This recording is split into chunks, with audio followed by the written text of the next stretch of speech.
श्री सत्यनारायण व्रत कथा।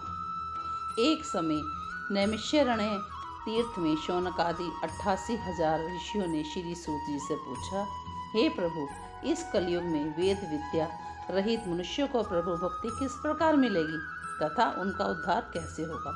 इसलिए हे मुनिश्रेष्ठ, कोई ऐसा तप कहिए जिससे थोड़े समय में पुण्य प्राप्त हो जाए तथा मनवांछित फल मिले। वह कथा सुनने की इच्छा हमारी है। सर्वशास्त्र ज्ञाता श्री सूत जी बोले, हे वैष्णव में पूज्य, आप सबने प्राणियों के हित के लिए बात पूछी है। अब मैं उस श्रेष्ठ व्रत का आपसे वर्णन करूंगा जिस व्रत को नारद जी ने लक्ष्मी नारायण से पूछा था और लक्ष्मीपति ने मुनि श्रेष्ठ नारद से कहा था, सो ध्यान से सुनो। एक समय योगी राज नारद जी दूसरों के हित की इच्छा से अनेक लोगों में घूमते हुए मृत्युलोक आ पहुंचे। यहाँ अनेक योनियों में जन्मे हुए प्राय सभी मनुष्यों को अपने कर्मों द्वारा अनेकों दुखों से पीड़ित देखकर सोचा, किस यत्न करने से निश्चय ही प्राणियों के दुखों का नाश हो सकेगा। ऐसा मन में सोचकर विष्णु लोक को गए। वहाँ श्वेत वर्ण और 4 भुजाओं वाले देवों के देव नारायण को देखकर, जिनके हाथ में शंख चक्र गदा पद्म थे तथा वरमाला पहने हुए थे, स्तुति करने लगे, हे भगवान, आप अत्यंत शक्ति से संपन्न हैं। मन और वाणी आपको नहीं पा सकती। आपका आदि मध्य अंत नहीं है। निर्गुण स्वरूप सृष्टि के आदि भूत व भक्तों के दुखों को नष्ट करने वाले हो। आपको मेरा नमस्कार है। नारद जी से इस प्रकार की स्तुति सुनकर भगवान विष्णु बोले, हे मुनिश्रेष्ठ, आपके मन में क्या है? आपका किस काम के लिए आगमन हुआ है? निसंकोच कहो। तब नारद मुनि बोले, मृत्युलोक में सब मनुष्य जो अनेक योनियों में पैदा हुए हैं, अपने अपने कर्मों के द्वारा अनेक प्रकार के दुखों से दुखी हो रहे हैं। हे नाथ, मुझ पर दया रखते हो तो बताइए, उन मनुष्यों के सब दुख थोड़े ही प्रयत्न से कैसे दूर हो सकते हैं। हे नारद, मनुष्यों की भलाई के लिए तुमने बहुत अच्छी बात पूछी है। जिस काम को करने से मनुष्य मोह से छूट जाता है, वह मैं तुमसे कहता हूँ, सुनो। बहुत पुण्य देने वाला स्वर्ग तथा मृत्युलोक दोनों में दुर्लभ एक व्रत है। आज मैं प्रेमवश उसको तुमसे बताता हूँ। सत्यनारायण का यह व्रत अच्छी तरह विधि पूर्वक करके मनुष्य आयु पर्यंत यहाँ सुख भोग कर मरने पर मोक्ष को प्राप्त होता है। श्री भगवान के वचन सुनकर नारद मुनि बोले, हे प्रभु, आप उस व्रत का वर्णन मुझसे कीजिए। उस व्रत का फल क्या है, क्या विधान है और किसने यह व्रत किया है और किस दिन यह व्रत करना चाहिए? विस्तार से कहिए प्रभु। भगवान बोले, दुख शोक आदि को दूर करने वाला यह व्रत, धन धान्य को बढ़ाने वाला, सौभाग्य और संतान को देने वाला यह व्रत सब स्थानों पर विजय करने वाला है। भक्ति और श्रद्धा के साथ किसी भी दिन मनुष्य सत्यनारायण की शाम को समय ब्राह्मणों और बंधुओं के साथ धर्मपरायण होकर पूजा करे। भक्ति भाव से नैवेद्य केले का फल, घी, दूध और गेहूं का चूर्ण सवाया लेवे। गेहूं के अभाव में साठी का चूर्ण, शक्कर और गुड़ भी ले सकता है। फिर इन सब पदार्थों को भगवान को अर्पण कर देवे तथा बंधुओं सहित ब्राह्मणों को भोजन करावे। पश्चात स्वयं भोजन करे।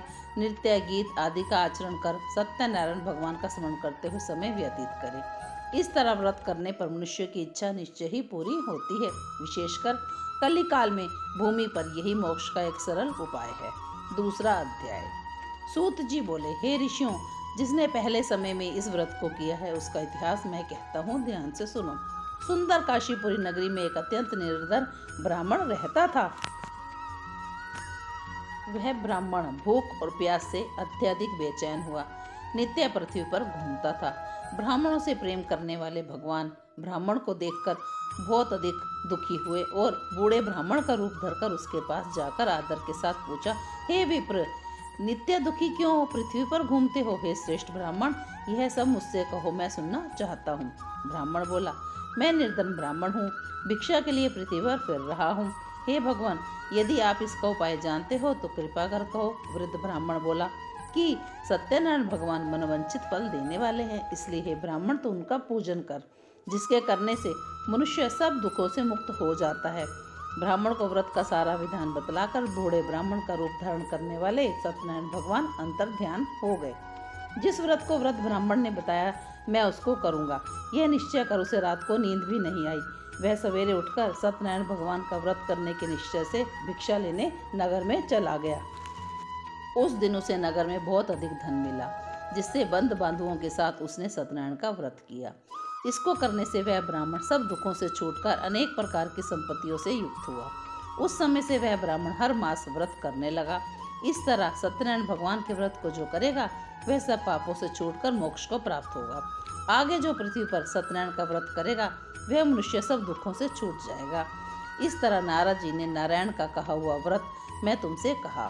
हे विप्रो, अब इसके आगे की विधि बताता हूँ। ऋषि बोले, हे मुनीश्वर, संसार में इस ब्राह्मण से सुनकर किस किसने यह व्रत किया, हम सब यह सुनना चाहते हैं। इसके लिए हमारे मन में अथाह श्रद्धा है। सूत जी बोले, हे मुनियों, जिसने इस व्रत को किया है वह सब मुझसे सुनो। एक समय एक ब्राह्मण धन और ऐश्वर्य के अनुसार बंधु बांधुओं के साथ व्रत करने को तैयार हुआ। उसी समय एक लकड़ी बेचने वाला बूढ़ा आदमी आया और बाहर लकड़ियों को रखकर ब्राह्मण के मकान में गया। प्यास से दुखी लकड़हारा उनको व्रत करता देखकर ब्राह्मण को नमस्कार करके कहने लगा कि आप यह क्या कर रहे हो और इसको करने से क्या फल मिलता है, कृपया करके मुझसे कहो। ब्राह्मण ने कहा, सब मनोकामना को पूर्ण करने वाला सत्यनारायण भगवान का व्रत है। इसकी ही कृपा से मेरे पास धन धान्य की वृद्धि हुई है। ब्राह्मण से इस प्रकार व्रत के बारे में सुनकर लकड़हारा बहुत प्रसन्न हुआ। चरणामत और प्रसाद खाने के बाद अपने घर लौट आया। लकड़हारे ने अपने मन में संकल्प किया कि आज से मैं भी इस व्रत का विधि विधान करूँगा। उसने सोचा कि लकड़ी को बेचकर जो धन मिलेगा उससे मैं सत्यदेव नारायण का व्रत करूँगा। यह मन में विचार करके बूढ़ा आदमी लकड़ियाँ अपने सिर पर रखकर जिस नगर में धनवान लोग रहते थे उस नगर में चला गया। उस रोज वहाँ पर उसे इन लकड़ियों का दाम पहले से चौगुना मिला। तब वह बूढ़ा लकड़हारा दाम लेकर अति प्रसन्न हुआ और पके केले की फली, शक्कर, घी, दूध, दही और गेहूं का चूर्ण इत्यादि सत्यनारायण भगवान के व्रत की कुल सामग्रियों को लेकर अपने घर पहुंचा। फिर उसने अपने भाइयों को बुलाकर विधि के साथ भगवान जी का पूजन और व्रत किया। उस व्रत के प्रभाव से बूढ़ा लकड़हारा धन, पुत्र आदि से युक्त हुआ और संसार के समस्त सुख भोगकर वैकुंठ को प्राप्त हुआ। तीसरा अध्याय।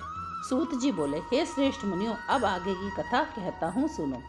पहले के समय में उल्कामुख नाम का एक बुद्धिमान राजा था। वह सत्यवक्ता और जितेंद्रिय था।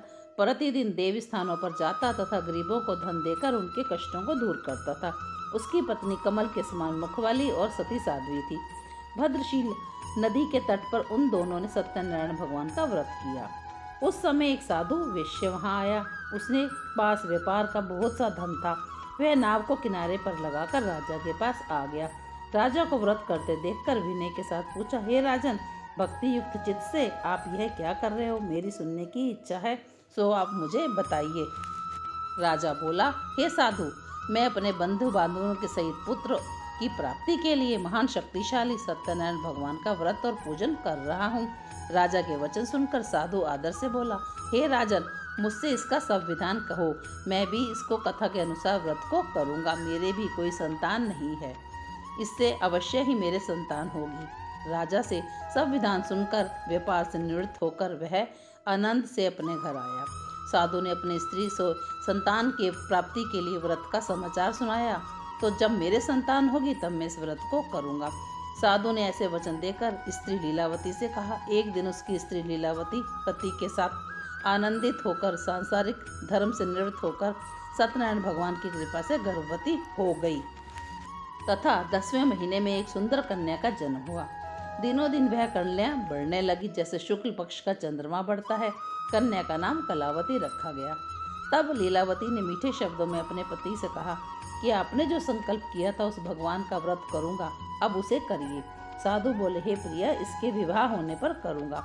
इस प्रकार अपनी पत्नी को आश्वस्त देकर नगर को चला गया। कलावती पितृगृह में वृद्धि को प्राप्त हुई। साधु ने जब नगर में सखियों के साथ अपनी पुत्री को देखा तो तुरंत दूत बुलाकर पुत्री के वास्ते सुयोग्य वर देखकर लाओ, ऐसा आदेश दिया। साधु की आज्ञा पाकर दूत कंचन नगर पहुंचा। वहां बड़ी खोज और देखभाल के साथ लड़की के लिए सुयोग्य वाणिक पुत्र ले आया। उस सुयोग्य वाणिक पुत्र को देखकर साधु बहुत अधिक प्रसन्न हुआ तथा अपनी पुत्री का विवाह उसके साथ कर दिया। किंतु दुर्भाग्यवश वह विवाह के समय फिर से व्रत करना भूल गया। तब श्री भगवान क्रोधित हो गए और श्राप दिया कि तुम्हें दारुण दुख प्राप्त होगा। उनके कार्य में कुशल साधु बनिया जमाता सहित समुद्र स्थित रतनपुर नगर में गया। वहां दोनों ससुर जमाई चंद्रकेतु राजा के उस नगर में व्यापार करने लगे। एक रोज भगवान सत्यनारायण की माया से प्रेरित होकर कोई चोर राजा का धन चुराकर भागा जा रहा था। किंतु राजा के दूतों को आता देख चोर घबराकर भागते हुए धन को लेकर उस धन को चुपचाप जहाँ ससुर जमाई ठहरे थे, उस चोर ने उस धन को वहीं रख दिया। जब दूतों ने उस साधु और वेश्या के पास राजा के धन को देखा तो उन दोनों को बांधकर राजा के पास ले गए। प्रसन्नता से दौड़ते हुए राजा के समीप जाकर बोले, यह 2 चोरों को हमने पकड़ लिया है, देखकर आज्ञा दे। तब राजा की आज्ञा से उन्हें कठोर कारावास में डाल दिया गया और उनका सब धन छीन लिया। सत्यनारायण भगवान के शाप द्वारा उनकी पत्नी भी घर पर बहुत दुखी हुई और घर में जो धन था वह कोई चोर चुरा कर ले गया। शारीरिक व मानसिक पीड़ा, भूख प्यास से अति दुखित, अन्न की चिंता से कलावती एक ब्राह्मण के घर गई। वहां पर उसने सत्यनारायण भगवान का व्रत होते देखा, फिर कथा सुनी, प्रसाद ग्रहण कर वो घर को आई। माता ने कलावती से पूछा, हे पुत्री, अब तक कहाँ थी, तेरे मन में क्या है? कलावती बोली, माता, मैंने एक ब्राह्मण के यहाँ श्री सत्यनारायण भगवान का व्रत देखा। कन्या के वचन सुनकर लीलावती भगवान के पूजन की तैयारी करने लगी। लीलावती ने परिवार और बंधुओं सहित श्री सत्यनारायण भगवान का पूजन किया और वर मांगा कि मेरे पति और दामाद शीघ्र आ जावें। साथ ही प्रार्थना की कि हम सबका अपराध क्षमा करो। सत्यनारायण भगवान इस व्रत से संतुष्ट हो गए और राजा चंद्रकेतु को स्वप्न में दर्शन देकर कहा कि हे राजन, दोनों वेश्यों को प्रातःकाल ही छोड़ दो और उनका धन भी उनको प्राप्त करवा दो, नहीं तो मैं तुम्हारा सारा राज्य नष्ट कर दूंगा। राजा से ऐसे वचन कहकर भगवान अंतर ध्यान हो गए। प्रातःकाल राजा चंद्रकेतु ने सभा में अपना स्वप्न सुनाया, फिर दोनों वाणिक पुत्रों को कैद से मुक्त कर सभा में बुलाया। दोनों को आते ही देख राजा को नमस्कार किया। राजा मीठे वचनों से बोला, हे महान भावो, भाववंश, ऐसा कठिन दुख आपको प्राप्त हुआ है, अब कोई भय नहीं। ऐसा कहकर राजा ने उनको नए नए आभूषण वस्त्र पहनाए और जितना धन लिया था उससे दूना धन देकर आदर सहित विदा किया। दोनों वैश्य अपने घर चल दिए। 4था अध्याय। सूत जी बोले, वैश्य ने मंगलाचार करके यात्रा आरंभ की और अपने नगर को चला। उनके थोड़ी दूर निकलने पर ही दंडी वेशधारी सत्यनारायण भगवान का वेश धरकर वहां आए। बोले, हे साधु, तेरी नाव में क्या है? अभिमानी वणिक हंसता हुआ बोला, हे दंडी, तुम क्यों पूछते हो? क्या धन लेने की इच्छा है? मेरी नाव में तो बेल और पत्ते भरे हैं। वेश्य का कठोर वचन सुनकर भगवान ने कहा, तुम्हारा वचन सत्य हो पुत्र। दंडी ऐसा कहकर वहां से कुछ दूर ही गए और कुछ दूर जाकर समुद्र के किनारे बैठ गए। दंडी के जाने के बाद वेश्य ने नित्य क्रिया करने के बाद जब अपनी नाव को ऊंचा उठा हुआ देखा तो अचंबा हो गया। नाव में बेल पत्र आदि देखकर मूर्छित होकर जमीन पर गिर पड़ा। फिर मूर्छा खुलने पर अत्यंत शोक प्रकट करने लगे। तब उसका दामाद बोला कि आप शोक न करें, यह दंडी का श्राप है, अतः आप उसकी शरण में चलिए, तभी हमारी मनोकामना पूर्ण होगी। दामाद के वचन सुनकर दंडी के पास पहुंचा और अत्यंत भक्ति भाव से नमस्कार करके बोला, मैंने जो आपको असत्य वचन कहे थे उनको क्षमा करो। ऐसा कहकर महान शोकातुर ही रोने लगा। तब दंडी भगवान बोले, हे वाणिक पुत्र, मेरी आज्ञा से बार बार तुम्हें दुख प्राप्त हुआ है, तू मेरी पूजा से विमुख हुआ। साधु बोला, हे भगवान, आपकी माया से मोहित ब्रह्मा आदि भी आपके रूप को नहीं जानते, तो मैं अज्ञानी कैसे जान सकता हूँ? आप प्रसन्न होइए, मैं समर्थ्य के अनुसार आपकी पूजा करूँगा। मेरी रक्षा करो और मेरा सामान नौका से फिर से भर दो। उसके भक्तिपूर्वक वचन सुनकर भगवान प्रसन्न होकर उसकी इच्छा अनुसार वर देकर अंतर्ध्यान हो गए। तब उन्होंने नाव पर जाकर देखा कि नाव धन से परिपूर्ण है। फिर वह भगवान सत्यनारायण का पूजन कर साथियों सहित अपने नगर की ओर चले गए। अब अपने नगर के निकट जाकर दूत को घर भेजा।